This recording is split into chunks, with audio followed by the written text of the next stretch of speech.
Chloe, you don't normally get to play a normal, typical teenager. For the most part here, you get to. Was that different for you? I mean, she's not that normal. She's not normal. No, I mean she's a lot like me in a way because she's really into her music and her fashion, and she's kind of this, you know, I don't even know how to explain Carolyn. She's rebellious, but you know she has so many more things than just, you know, a rebellious teenager. Okay. You know? But you know what I mean when I say normal teenager. You just said those. I'm not giving away a lot of stuff. I'm not going to give anything away. Yeah. All right, when I look at you sometimes on screen, depending on the angle, I keep seeing a young Reese Witherspoon. Have you ever been told that? No, but thank you. No, I haven't been told that before. That's so strange. Do you see it? I'm not sure. I don't know. How can Why are you laughing, Chloe? I don't know. It's just funny when people do that. Do you see it? I don't know if I see it that much. I think she's different. She's I do see that a little bit. I think she's like a Tim Burton like doll in a way. She's like, her face is like doot. All right, so I'm trying to ask new questions. You have to give me a break here for trying. Yeah, of course. Okay, so what did you learn about 1972 having been in this movie?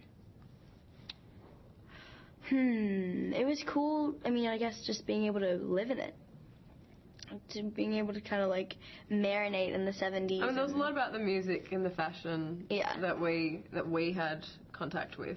For sure. In particular. Yeah.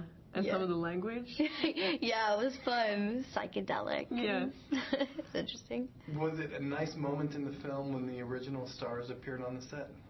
It was great. That was cool. They were all happy to be there, and it was kind of nice to have their blessing in a way. And they were telling stories about being on the show originally, and they did a telemovie, and they said they shot it in like 2 weeks. I mean, it was just outrageous. It was a shoestring budget. I really want to see that. Hearing the stories was great. This has been a good experience for you, hasn't it, working with Tim Burton? Oh, yeah. I mean, every experience I've had so far has been absolutely amazing, and this is one of the most special ones because ever since I was a little kid, I've really looked up to him, and he's made some of the most amazing and influential movies in my childhood. So it was pretty cool going on set, and like one of the first scenes we did is when everyone was at the breakfast table together and just sitting in a room with Michelle Pfeiffer over here and Johnny Depp at that end, and then Hannah Bonham Carter's right there, and then Tim Burton's off like right beside us. It's incredible. So I've taken a lot of my interviews from the perspective of somebody old enough to have watched this show when it was on originally, and then I realized that a lot of the audience, people like you who probably some people who go to see this movie will never know it was a television show. Mm-hmm. They will go because some of their favorite stars are in it or because Tim Burton produced it. What does the person who never heard of Dark Shadows, what should they know? It's a classic vampire movie. Yeah, it's a vampire story, but it's almost like one of the original vampire stories. It's more in the vein of Dracula, but there's Tim Burton's edge. It's Tim Burton. It's funny and it's dark. It's got everything going for it. All right. Yeah.